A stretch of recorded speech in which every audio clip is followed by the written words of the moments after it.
So I choke you down just like a pill.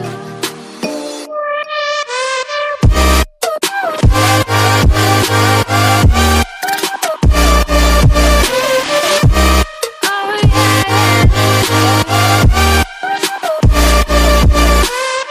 Heavenly demon পর্বের শুরুতে আমরা দেখতে পারি যে ডাক্তার জং মিয়ং পাগলের মতো হাসাহাসি করছিল এবং সে হাসতে হাসতে বলে, তোমার চুল সারা রাতে কোথায় গেল? তখন হিবং রেগে গিয়ে মনে মনে ভাবে, ধুর ছাই, আমিও রাগ করতে পারছি না, কারণ সে আমার পাশের বিছানায় আছে।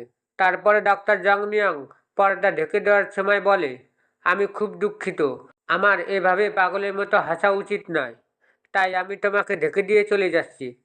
যখন ডাক্তার জং মিয়ং চলে যাচ্ছিল ঠিক তখন সে উনচিয়নকে দেখতে পায়, কিন্তু উনচিয়ন কোনো টু শব্দ না করে নিরিবিলি শুয়ে থাকে।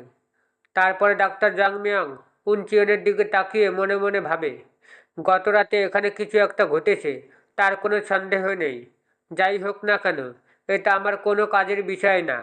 আমি ডাক্তার হিসাবে আমাকে যা করতে হবে তা হলো ছাত্রদের ট্রিটমেন্টের দিকে মনোযোগ দিতে হবে। আমাকে অন্য কিছুতে হস্তক্ষেপ না করতে বলা হয়েছে।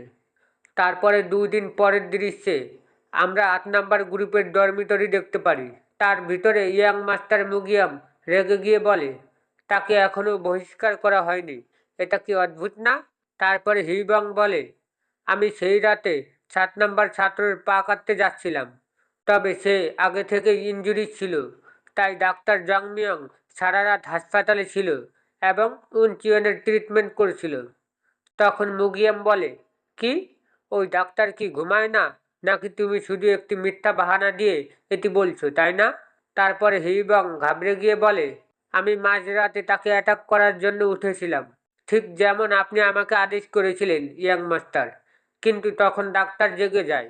ঠিক তখন মুগিয়াম প্রচণ্ড রেগে গিয়ে হিবংকে পা দিয়ে লাথি মারে এবং বলে, তাহলে তোমার সেখানে চুপচাপ থাকা উচিত ছিল। তারপরে সে হিবংকে একের পর এক লাথি মারতে থাকে আর বলতে থাকে, তুমি এমন একটি সহজ কাজও করতে পারোনি। ঠিক তখন জা হিয়ন পিছন থেকে বলে, 1 মিনিট অপেক্ষা করুন ইয়াং মাস্টার। তখন মুগিয়াম বলে, তুমি কি চাও? তারপরে জা হিয়ন হিবং এর কাছে গিয়ে জিজ্ঞেস করে, তুমি কি এই মুহূর্তে হাসপাতালে থাকা ডাক্তারের নাম জানো? তখন হিবং বলে, ডাক্তারের নাম জং মিয়ং বাইক, আমি অন্তত তাকে এই নামে ডাকতে শুনেছি। তারপরে জা হিয়ন বলে, সে কি সত্যি ডাক্তার জং মিয়ং বাইক? তখন মুগিয়াম তাকে জিজ্ঞেস করে, তুমি কি তাকে চেনো? তারপরে জা হিয়ন বলে, তিনি ডাক্তার জং ইউ বাইকের ছাত্র। তখন মুগিয়াম প্রচণ্ড অবাক হয়ে জিজ্ঞেস করে, কি, ডাক্তার জং ইউ বাইক? তারপরে সে মনে মনে ভাবে, তিনি পয়জন সেক্ট থেকে এসেছেন, কিন্তু তিনি পয়জনের চেয়ে ওষুধের প্রতি তার মনোযোগ বেশি। এভাবেই কি তিনি প্যাট্রিয়াসের মেইন ডাক্তার হয়েছিল না?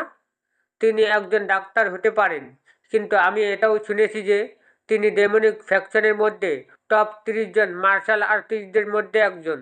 তারপরে সে ডাক্তার জং ইউ বাইকের কথা ভেবে রেগে গিয়ে বলে, আমি নিশ্চিত হতে পারছি না, কিন্তু সে যদি জং ইউ বাইকের ছাত্র হয় তাহলে সে একজন ট্যালেন্টেড মার্শাল আর্টিস্ট হতে পারে।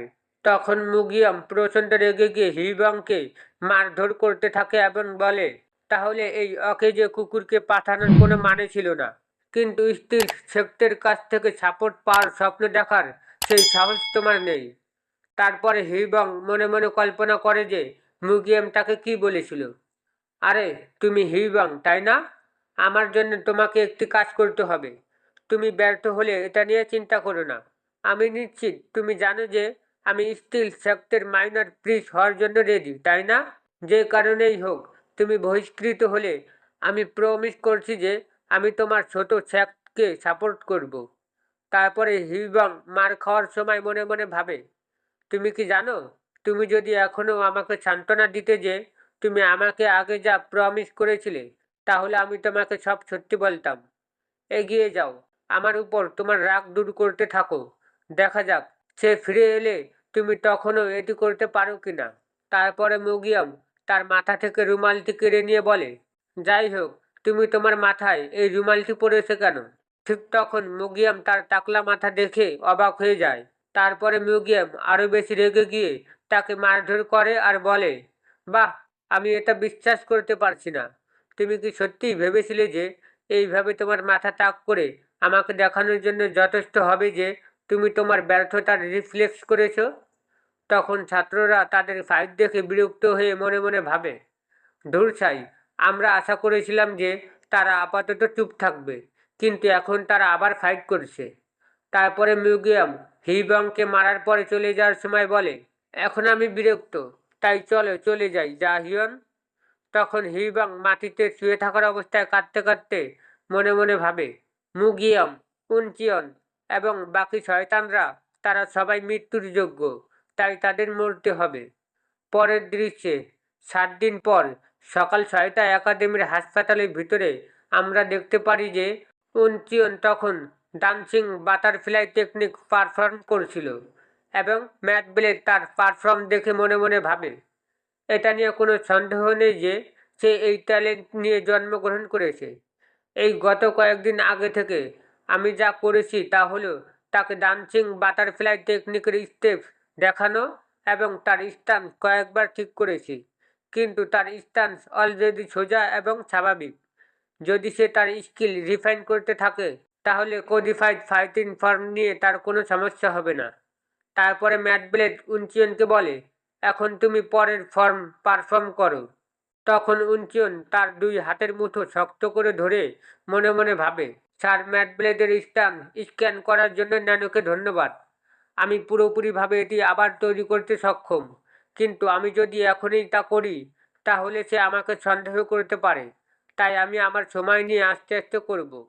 তারপরে উনচিয়ন ডান্সিং বাটারফ্লাই টেকনিক পারফর্ম করে, যা একটি লম্বা মুভমেন্ট ছিল।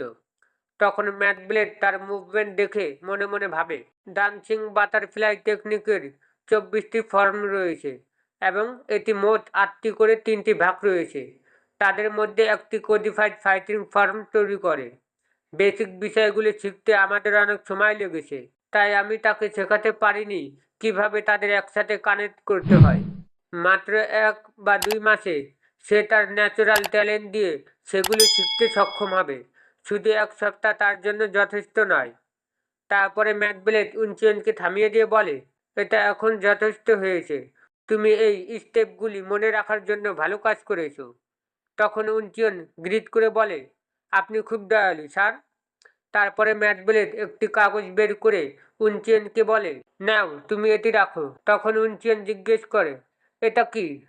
তারপরে ম্যাট ব্লেড বলে, এটি ডান্সিং বাটারফ্লাই টেকনিকের কোডিফাইড ফাইটিং ফর্ম। সেই সাথে তুমি তোমার ইন্টারনাল পাওয়ার ব্যবহারের সময় কিভাবে ম্যানেজ করবে। আমি নিজেই তোমাকে এটি শেখাতে চাই, কিন্তু আজ আমাদের শেষ দিন। কিন্তু আমি জানি তোমার স্মার্ট এবং ট্যালেন্ট দিয়ে তুমি বেসিক বিষয়গুলি মাস্টার করতে সক্ষম হবে। আমরা আবার দেখা করার সময় তুমি নিজে থেকে কতটা শিখেছো তা আমি দেখব। তাই অলস হবে না এবং তোমার ট্রেনিং করতে ভুলবে না। তারপরে উনচিয়ন ম্যাট ব্লেডকে গ্রিট করে বলে, আপনাকে ধন্যবাদ, স্যার। আমি নিশ্চিত করব যাতে আমি আপনাকে হতাশ না করি। তারপরে যখন ম্যাট ব্লেড তার তলোয়ারটিকে হাতের ইশারায় ডাক দেয়, ঠিক তখন সেই তলোয়ারটি তার হাতে চলে আসে। তারপরে ম্যাট ব্লেড যখন কভার খুলে তলোয়ারটি বের করছিল, তখন আমরা দেখতে পারি যে তলোয়ারটি এতটাই ধারালো এবং পরিষ্কার ছিল যে তাতে উনচিয়নের চেহারা দেখা যাচ্ছিল। তারপরে ম্যাট ব্লেড উনচিয়নের দিকে তলোয়ারটি ছুঁড়ে মেরে বলে, এটা ধরে দেখার চেষ্টা করো। তারপরে উনচিয়ন তলোয়ারটি হাতে নিয়ে অবাক হয়ে দেখছিল। তখন ম্যাট ব্লেড বলে, এটা হালকা, তাই না? তারপরে উনচিয়ন বলে, এটি অবশ্যই ততটা ভারী নয় যতটা আমি ভেবেছিলাম এটি হবে। তারপরে ম্যাট ব্লেড তার হাত থেকে তলোয়ারটি নিয়ে বলে, রেগুলার তলোয়ারের ওজন 3 থেকে 4 পাউন্ড পর্যন্ত হয়, কিন্তু আমার মূল্যবান তলোয়ারের ওজন প্রায় 2 পাউন্ড। তখন ম্যাট ব্লেড তার তলোয়ারটি ঘুরিয়ে বিছানার এক কোণা কেটে ফেলে। তারপরে উনচিয়ন বিছানার সেই টুকরোটি হাতে তুলে নিয়ে বলে, এই তলোয়ারটি অবিশ্বাস্যভাবে ধারালো। তখন ম্যাট ব্লেড বলে, যদিও এই তলোয়ারটি ছোট এবং হালকা হতে পারে, তবে এটি টপ কোয়ালিটি স্টিল দিয়ে তৈরি। তুমি এখন সরে দাঁড়াও, আমি তোমাকে দেখাবো তুমি এত সময় কি দেখতে চেয়েছিলে। তারপরে mad blade dancing butterfly technique perform করার জন্য পজিশনে দাঁড়িয়ে বলে, তুমি মনোযোগ সহকারে দেখো এটা আমার ডান্সিং বাটারফ্লাই টেকনিক। তখন উনচিয়ন খুশি হয়ে মনে মনে ন্যানো মেশিনকে বলে, ন্যানো, স্ক্যান করার জন্য রেডি হয়ে যাও। তারপরে ন্যানো মেশিন বলে, হ্যাঁ মাস্টার, আমি স্ক্যান করার জন্য রেডি। আজকের পর্ব এই পর্যন্তই। এই সিরিজের নতুন নতুন ভিডিও পাওয়ার জন্য অবশ্যই লাইক, কমেন্ট এবং সাবস্ক্রাইব করুন। আপনাদের সবার ভালোবাসা এবং শুভকামনা নিয়ে আজকের ভিডিও শেষ করছি। ধন্যবাদ।